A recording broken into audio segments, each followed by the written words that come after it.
Chapter 5: Hybrid Energy. Les Liaisons Dangereuses.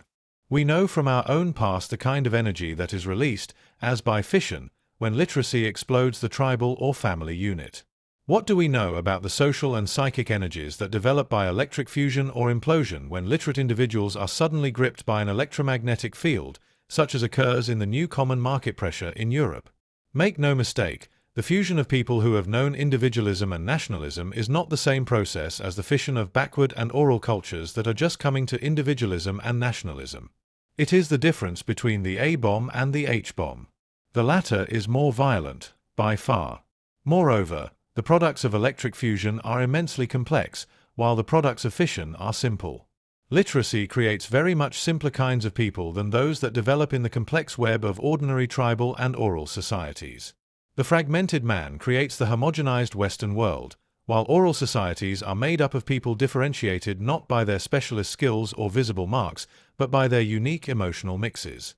The oral man's inner world is a tangle of complex emotions and feelings that the Western practical man has long ago eroded or suppressed within himself in the interest of efficiency and practicality.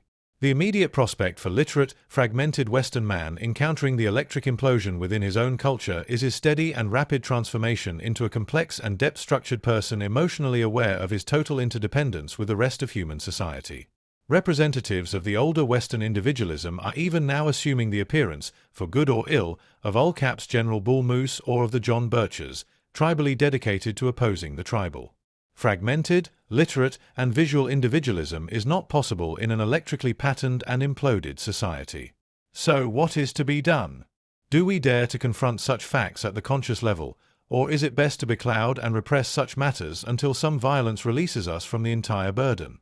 For the fate of implosion and interdependence is more terrible for Western man than the fate of explosion and independence for tribal man. It may be merely temperament in my own case, but I find some easing of the burden in just understanding and clarifying the issues. On the other hand, since consciousness and awareness seem to be a human privilege, may it not be desirable to extend this condition to our hidden conflicts, both private and social? The present book, in seeking to understand many media, the conflicts from which they spring, and the even greater conflicts to which they give rise, holds out the promise of reducing these conflicts by an increase of human autonomy. Let us now note a few of the effects of media hybrids, or of the interpenetration of one medium by another. Life at the Pentagon has been greatly complicated by jet travel, for example. Every few minutes an assembly gong rings to summon many specialists from their desks to hear a personal report from an expert from some remote part of the world. Meantime, the undone paperwork mounts on each desk, and each department daily dispatches personnel by jet to remote areas for more data and reports.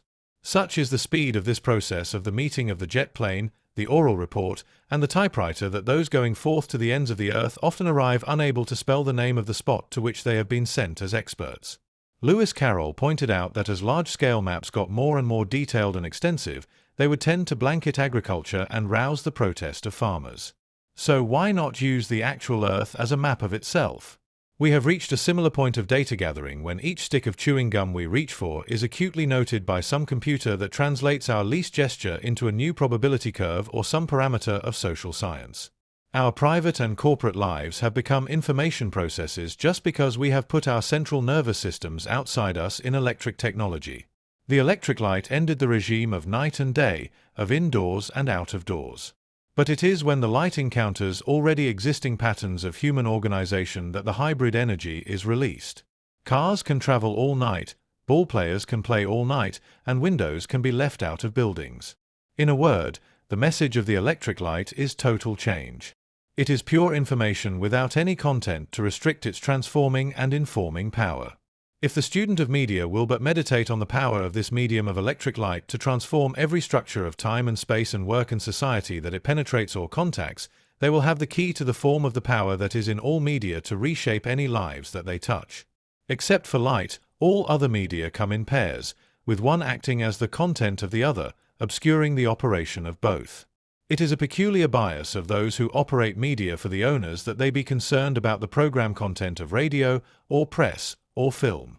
The owners themselves are concerned more about the media as such, and are not inclined to go beyond what the public wants or some vague formula. Owners are aware of the media as power, and they know that this power has little to do with content or the media within the media. When the press opened up the human interest, keyboard after the telegraph had restructured the press medium, the newspaper killed the theatre, just as TV hit the movies and the nightclubs very hard. George Bernard Shaw had the wit and imagination to fight back. He put the press into the theatre, taking over the controversies and the human interest world of the press for the stage, as Dickens had done for the novel. The movie took over the novel and the newspaper and the stage, all at once. Then TV pervaded the movie and gave the theatre in the round back to the public. What I am saying is that media as extensions of our senses institute new ratios, not only among our private senses, but among themselves when they interact among themselves. Radio changed the form of the news story as much as it altered the film image in the talkies. TV caused drastic changes in radio programming, and in the form of the thing or documentary novel. It is the poets and painters who react instantly to a new medium like radio or TV. Radio and gramophone and tape recorder gave us back the poet's voice as an important dimension of the poetic experience. Words became a kind of painting with light, again. But TV, with its deep participation mode, caused young poets suddenly to present their poems in cafes, in public parks, anywhere. After TV, they suddenly felt the need for personal contact with their public.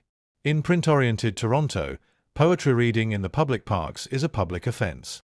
Religion and politics are permitted, but not poetry, as many young poets recently discovered. John O'Hara, the novelist, wrote in the New York Times Book Review of November 27, 1955, "You get a great satisfaction from a book.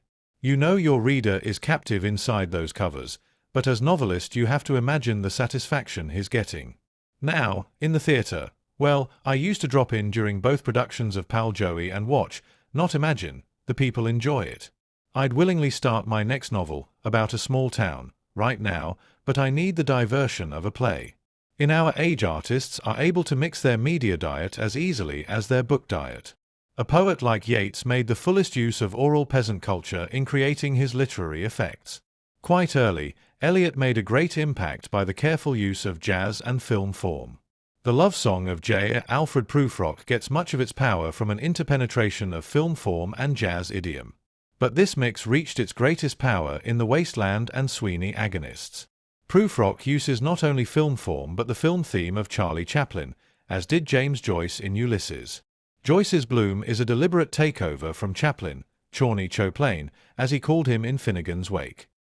And Chaplin, just as Chopin had adapted the pianoforte to the style of the ballet, hit upon the wondrous media mix of ballet and film in developing his Pavlova-like alternation of ecstasy and waddle. He adapted the classical steps of ballet to a movie mime that converged exactly the right blend of the lyric and the ironic that is found also in Prufrock and Ulysses. Artists in various fields are always the first to discover how to enable one medium to use or to release the power of another. In a simpler form, it is the technique employed by Charles Boyer in his kind of French-English blend of urbane, throaty delirium. The printed book had encouraged artists to reduce all forms of expression as much as possible to the single descriptive and narrative plane of the printed word. The advent of electric media released art from this straitjacket at once, creating the world of Paul Klee, Picasso, Braque, Eisenstein, the Marx Brothers, and James Joyce. A headline in the New York Times Book Review, September 16, 1962, trills, "There's nothing like a bestseller to set Hollywood a-tingle." Of course, nowadays, movie stars can only be lured from the beaches or science fiction or some self-improvement course by the cultural lure of a role in a famous book. That is the way that the interplay of media now affects many in the movie colony.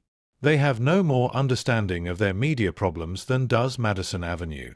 But from the point of view of the owners of the film and related media, the bestseller is a form of insurance that some massive new gestalt or pattern has been isolated in the public psyche. It is an oil strike or a gold mine that can be depended on to yield a fair amount of boodle to the careful and canny processor. Hollywood bankers, that is, are smarter than literary historians, for the latter despise popular taste except when it has been filtered down from lecture course to literary handbook. Lillian Ross in Picture wrote a snide account of the filming of The Red Badge of Courage. She got a good deal of easy kudos for a foolish book about a great film by simply assuming the superiority of the literary medium to the film medium. Her book got much attention as a hybrid. Agatha Christie wrote far above her usual good level in a group of 12 short stories about Hercule Poirot, called The Labours of Hercules. By adjusting the classical themes to make reasonable modern parallels, she was able to lift the detective form to extraordinary intensity. Such was, also, the method of James Joyce in Dubliners and Ulysses, when the precise classical parallels created the true hybrid energy.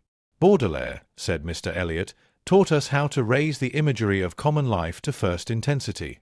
It is done, not by any direct heave-ho of poetic strength, but by a simple adjustment of situations from one culture in hybrid form with those of another.